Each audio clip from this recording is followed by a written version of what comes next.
So just trying to get to the top of one of the larger dunes so we get a 360-degree angle of the desert here, and probably have a better chance of finding different compositions. The thing with sand, it's a lot like photographing snow in that you really need a bit of light and contrast to give dimension. When there's no light on the sand, it looks very flat, and as soon as that sun comes up and you get shadows and highlights, it just transforms the landscape. Oh God, I'm knackered. All right, almost at the top here.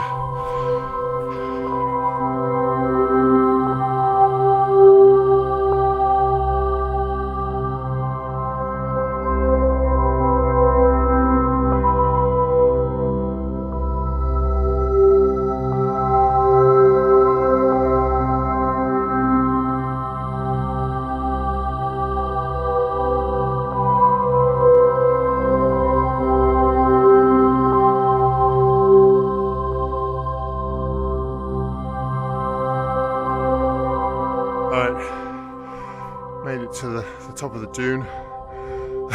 It's hard going, but this is absolutely spectacular.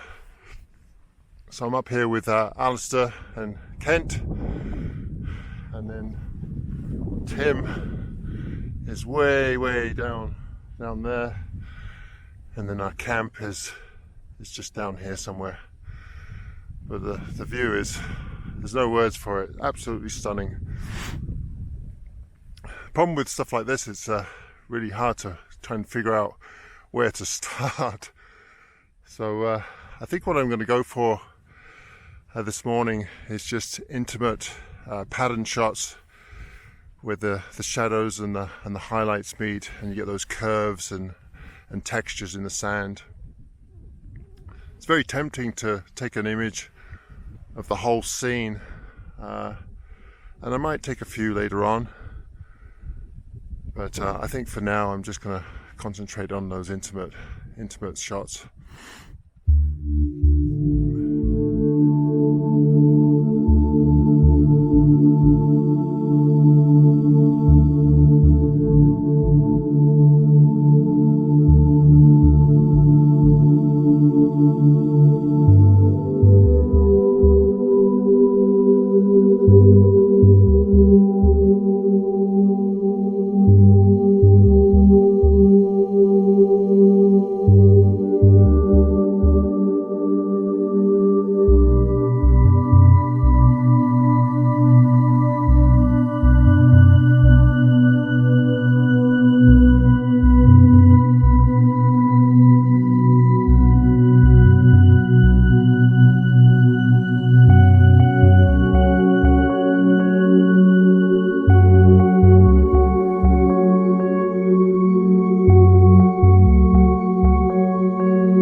In terms of lighting, I found the light that we had throughout our trip to be perfect, especially for the type of photography that I was really getting into, and that was, more intimate details of sand dunes, and in some cases I photographed some trees, which I'll cover later on. But the light in general was quite flat. In the morning and the evening we would have nice light, but it was subdued because there was so much particulate in the air, sand.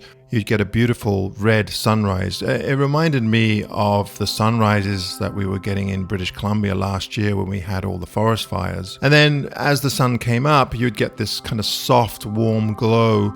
There weren't any really harsh shadows or harsh highlights.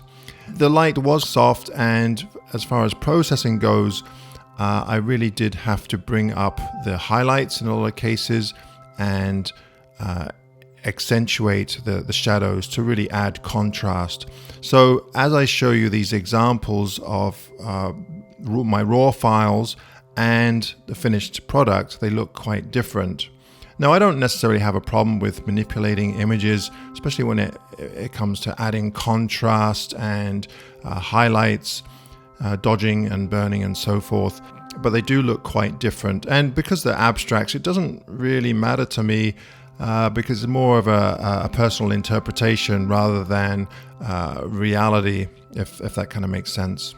Even when the sun was up high in midday, the light would be very flat, but you were still able to take photographs in certain circumstances because of the angle of the sand dunes. So if you were above a sand dune or looking down, then you might get some really nice shadows in a certain area and you could go and photograph those. So overall, you can pretty much photograph all day long. And even in flat light, I really loved the soft kind of transitions from shadow to highlight. I don't know, I really got excited about that type of lighting.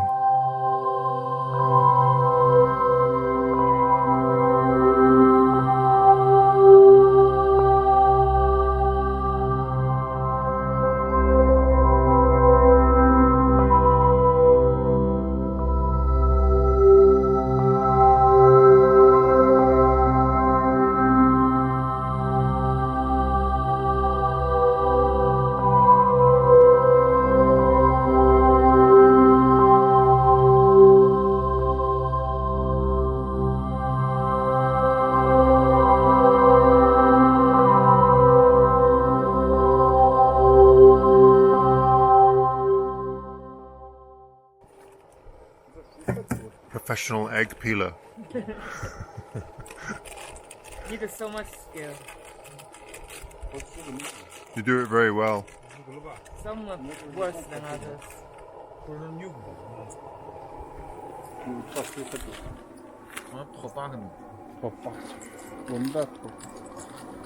What's for dinner tonight? Noodles. Oh, Wrong one.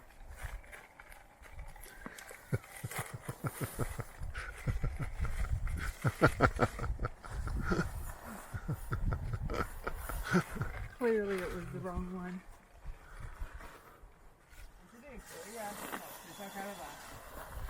So this is a really great place to shoot because we have, tents right here, and then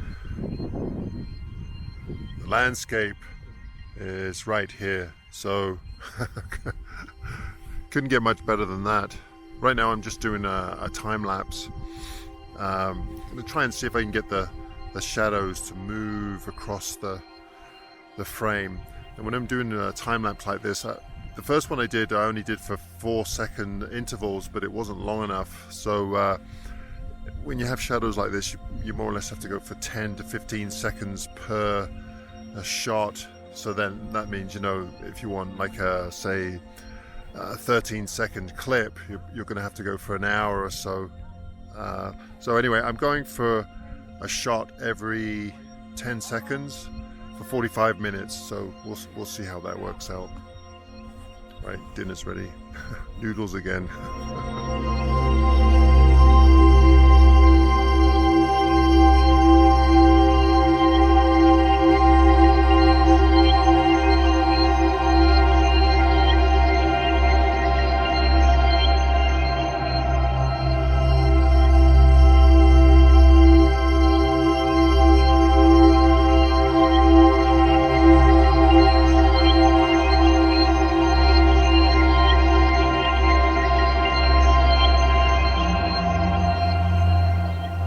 So our camp tonight is right here, And we're going to be concentrating on these dunes over here.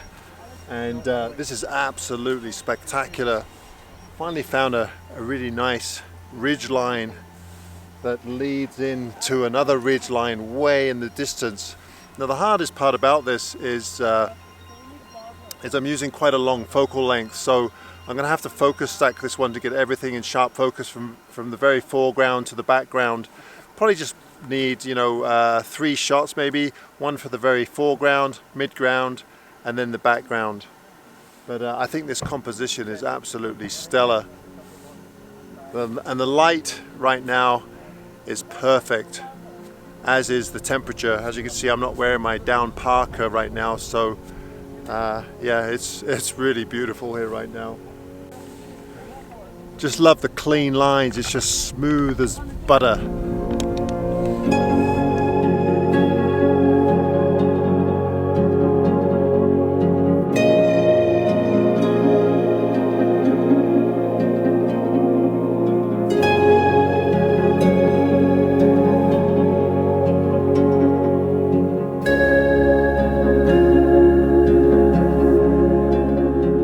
Overall, I was really happy with many of the images that I got on this trip to China, not only from the Gobi Desert, but also from Huangshan or Yellow Mountain.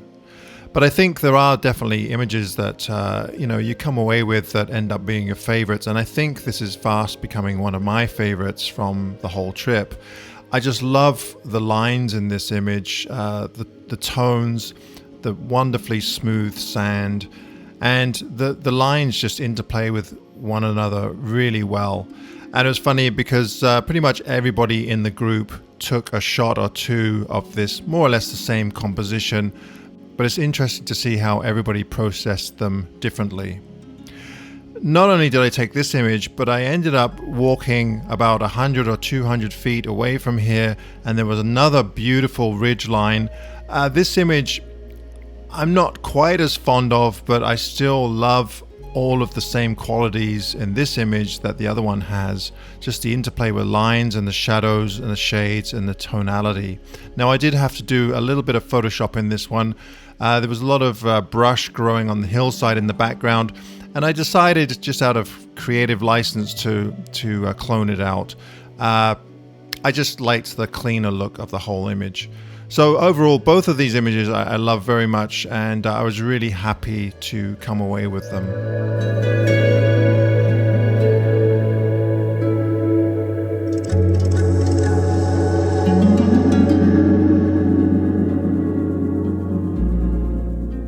All right, everybody, I'm going to leave it there for now. I really hope that you enjoyed this video.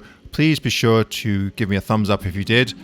I do have one more video from the Gobi Desert that I would like to put together, so stay tuned next week for that video. All right, everybody, happy shooting, and I will see you next week. Bye for now.